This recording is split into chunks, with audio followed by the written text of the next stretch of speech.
Thank you. We gave you a little extended break there. Great presentation so far, a lot of good information coming out. My pleasure now to introduce our special guest. That's Florida State Representative Chip LaMarca. He's a lifelong resident of Broward County. He's honored to serve the coastal communities in the Florida State House of Representatives. He has a reputation for being a citizen's advocate, a voice for the taxpayer, for veterans, for first responders, and for pets in our community as well, as a matter of fact. When facing election to his final term in the Broward County Commission, LaMarca decided to term limit himself and not run for the county commission. There's a rarity. Instead, he decided to seek election to the Florida State House of Representatives, District 93, where he was successful in a highly contested contest, which became the most expensive state house election in 2018. Chip, I have a Chip LaMarca campaign sign in my yard. It's been there for about 2 years. I wonder if you would stop back by my place and pick it up on your way home today, okay? Ladies and gentlemen, Chip LaMarca.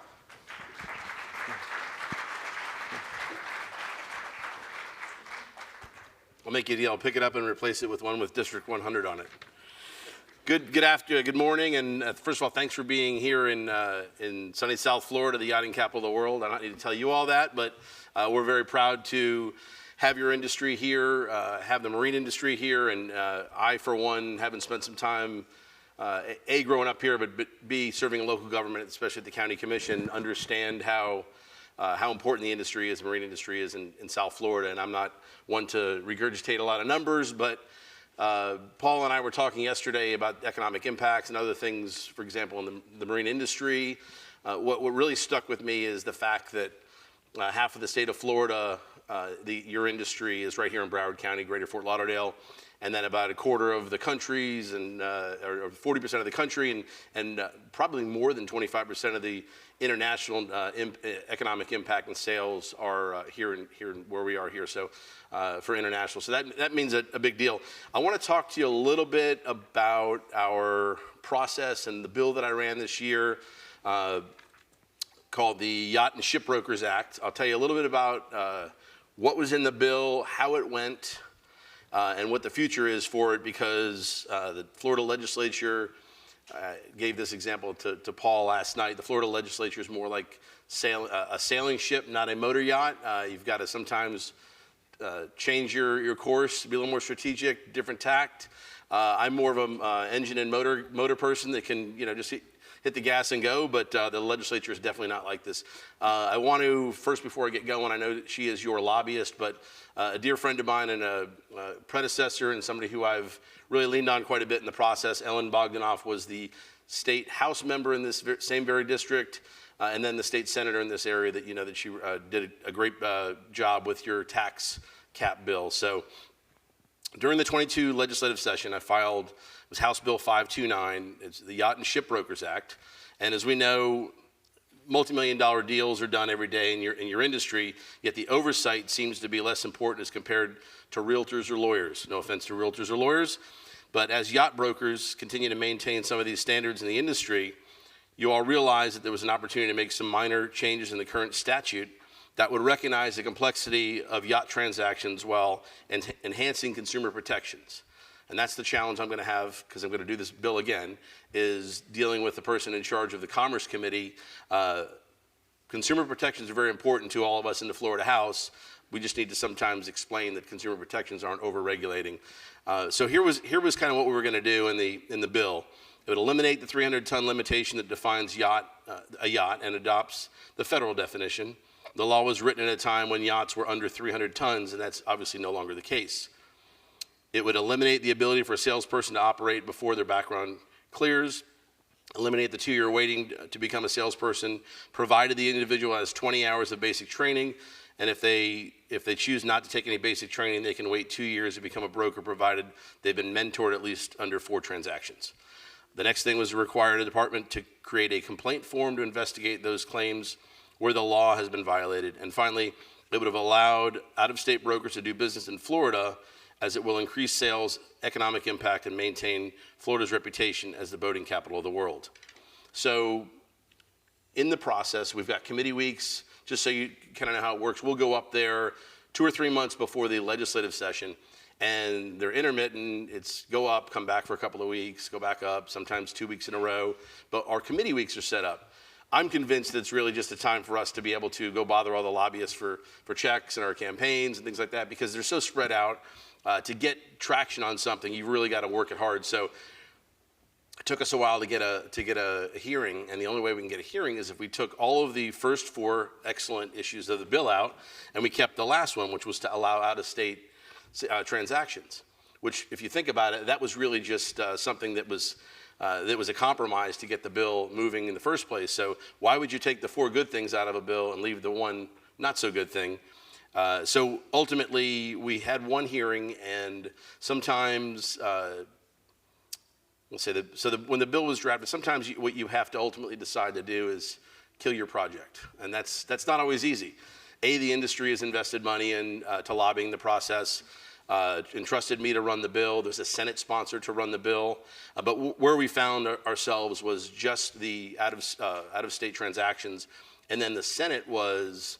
And Ellen can share more about this with you, but the Senate was extremely awkward to work with in this particular bill, and really the committee weeks. They only met for a couple of weeks, and then by the time we were ready to get our bill moving, I think they had one more committee and couldn't get it on the agenda. So we're going to look at it again for next year. I think I think it's only fair that if an industry puts such an economic impact into our community. And I know that when the tax cap issue came up years ago, and I know the marine industry itself, when we talk to folks, I'm from I guess you say the majority in Tallahassee, but the opposite of a lot of folks in politics in Broward County. I'm from the conservative side, and what's interesting is when you mention the industry, whether it's marine industry or yacht, not just sales and brokerage, but really refitting, doing all the things that we do down the river, and with a lot of the manufacturers and houses here and yards here in South Florida, what folks don't really understand, and Ellen helped them understand, is these are jobs, great jobs in our community that if you're going to be an air conditioning technician, electrical, electrician, any other kind of contractor in the marine industry, it's probably 25 to 30% more for the exact same work. So that was something we kind of embraced across all lines there at the county and local governments, and said, look, these are jobs that we want to make sure that whether it's going through a VOTEC in high school or coming out and doing some apprenticeship training, these are things we want to do. So it's real important that we make sure that your industry has some good regulation, but that you have the ability to make sure that the good people that would spend their Wednesday morning here or Wednesday all day here learning about more things in the industry and caring about being qualified and having certification would be the ones running the industry, not somebody who just kind of flies under the radar, if you will. So that's a process I want to try to bring back next year. Ellen and I and Paul will talk about the bill, but I'm certainly willing to do it. We have a little bit about the House and the Senate processes. In the Senate, you can run as many bills as you want. You want to run one bill or 1,000 bills, that's up to you. In the House, we're usually restricted to 6 pieces of legislation. And this was one last year, and I will commit to making it one next year, and we just need in the process, I'll say it this way. Every 2 years, there is an election in the Florida House. And every 2 years, the person at the top of the leadership chain, the Speaker of the House, changes, and we're going into a change coming in this November.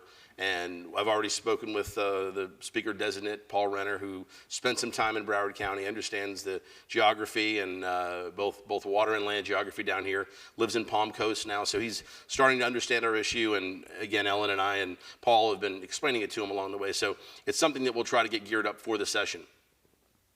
So just so you know a little bit about this year, our budget was a record for the state of Florida. And that's not always a good thing, but I'll tell you why it's an interesting scenario when you look at the rest of the country. You know, I know that we're through COVID, but just the fact that we had a time where we've all kind of considered the last 2 years to be a real challenging time. One of the interesting things during that time when we were shutting down the county in Broward and really the state was, I went on a tear to really make sure that we didn't shut down like fuel docks. Obviously, whether it's a motor yacht down to a center console. We wanted people out on the water where they could be out in the open and enjoy their boat and be out there with family and friends. Local regulation, state regulation. If you look at how Florida versus other states, I've kind of explained this as a tale of two states. Really, it's two types of states. You've got the Texas, Florida, a few others, Georgia, that understood that we should have our own personal rights and liberties protected at the same time, make sure we protect other folks.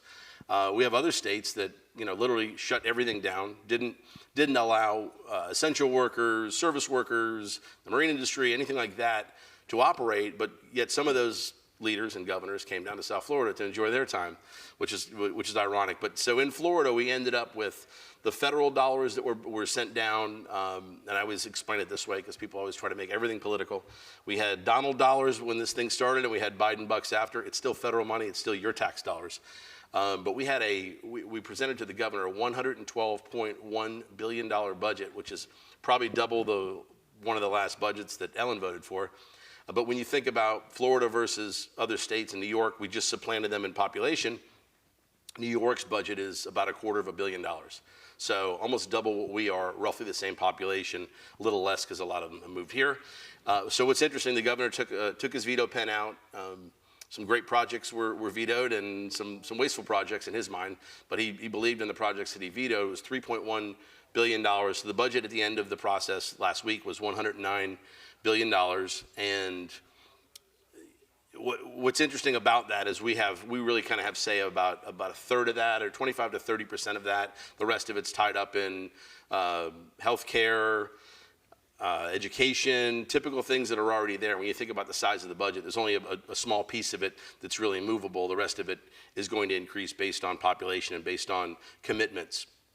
So what happened in 2020? Hopefully everybody in this room filled out a census. What happens after the census is you recalculate how many people are in each state. And we believe that not enough folks who are Floridians filled out their census because we picked up one congressional seat. New York lost one or two. There's some other states that lost, but we picked up one congressional seat. We probably should have picked up two. But also after that, the congressional maps, the Senate maps, the state Senate maps, and the state House maps, where I serve, all get redistricted. And there's reapportionment on numbers and lines move, but for the most part, I'll kind of give you a snapshot of where I represent. I represent from the county line north, so the Hillsborough Canal, down to Port Everglades at State Road 84. The eastern boundary is the Atlantic Ocean, and the western boundary is primarily the FEC railroad tracks. So from 84 to Boca Raton. And some of those lines moved to either remove a city that only had part of it in there. So what I'm getting at is every House and Senate member is up for re-election in 2022 in November. And that process is good for, again, the next 10 years. It'll be reapportioned again. But that's kind of, if you find out, you go to the polling place or you do your research before, hopefully, and you sit at the kitchen table and you say, well, who's my House member? Who's my Senate member? Who's my congressional member? More than likely, you'll find out that the numbers changed. And for example, in our case, it went from 93, which I inherited from, I think Ellen served in 93. Before that, it was 91. And now it's 100. So there'll be a number change, and more than likely, depending on where you are in the districts around Broward or any place in the state of Florida, it might be the same person. It might be they may have moved that person out. You kind of know where I serve. So having done this for 4 years, I thought I would tell you this. I thought the first 2 years under the first speaker that I served under, we have, of those 6 each year slots, we passed 11 bills. One was to put some better teeth into hazing, which happens in our universities, and we lost a kid in Lighthouse Point. His parents worked with me on a bill, and we put some better teeth into making sure that kids can be kids, but at the same time there's a Good Samaritan clause, and people can save someone's life and pick up the phone without feeling like they're going to get in trouble.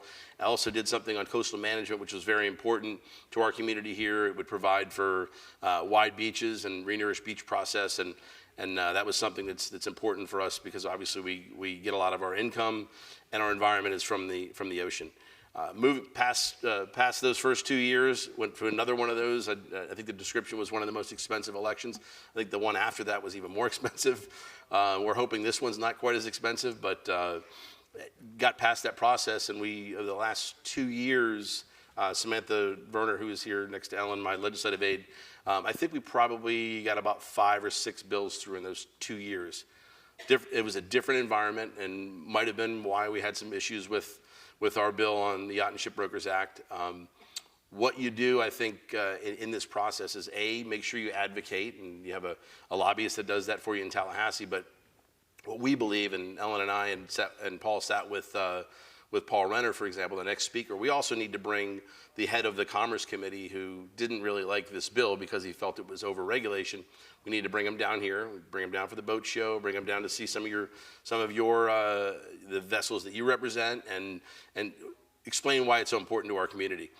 So one last thing I'll share with you in the process of where I get to go serve the state of Florida is we all get kind of put into committees, and you hope that it's an area where your background suits you. In my case, I've spent 32 years in the construction industry, mostly in specialized power generation and fuel systems. So I ended up in the Tourism, Infrastructure, and Energy Committee, where I was vice chair the last 2 years, and it's my goal and my request to the folks who make those decisions that I get to stay on that committee and chair it these next 2 years, which is also in Commerce, where this bill would go. So we're kind of lining everything up the best we can to make sure that we have a good shot at getting this bill done. I think the way it probably came across to some, maybe, well, we put it in, we didn't get it done this year, until you realize getting it assigned to a committee, getting a bill number, getting it heard in a committee. Paul explained it as knocking the skin off the ball, and I said, well, let's call it a in the park double or triple. We need to advance the runner again, and I think we can probably get it done. But it is a multi-year process, and your patience is important with it, but at the same time, I think the value that everyone here has, being in the industry, is making sure that if we have a get-together of some sort, whether it's a political event or a meet and greet with leadership from Tallahassee, that we get everyone there to kind of explain why it's important. I mean, I see folks in this room that have been doing this a while, and I see folks in this room who are probably just new to the industry, and I know from being in South Florida since 1971 that it's a great industry, and it's only grown since we've been here. And I think we want to make sure that the political folks understand how valuable it is to our economy. So with that, I'm going to wrap up the conversation about the bill and my impact, or where I'd like my impact to be with your industry, and offer to take a couple of questions if you want, Paul. Who's got questions in the audience for Representative LaMarca? Somebody's going to want to know something. I knew, Scalise, I can depend on you. Be kind. Appreciate you being here. How do they view the regulatory aspect of real estate? Do they feel that real estate is overregulated as well? Because, our mission was to try to follow what we feel is the perfect blueprint for, raising the bar of professionalism. And if they don't want to regulate it, I'm just interested in how they view the regulation of real estate. Good question, thank you for the question. So they view real estate's in a good posture, I'd say, with the Florida House as far as regulatory process. I think the problem with this bill was the lens they were viewing it through. I actually sat with the Commerce chair, who I'm going to continue to have a good working relationship with him. But I think he was misguided on where he saw it. He said, well, we don't regulate the sale of private planes.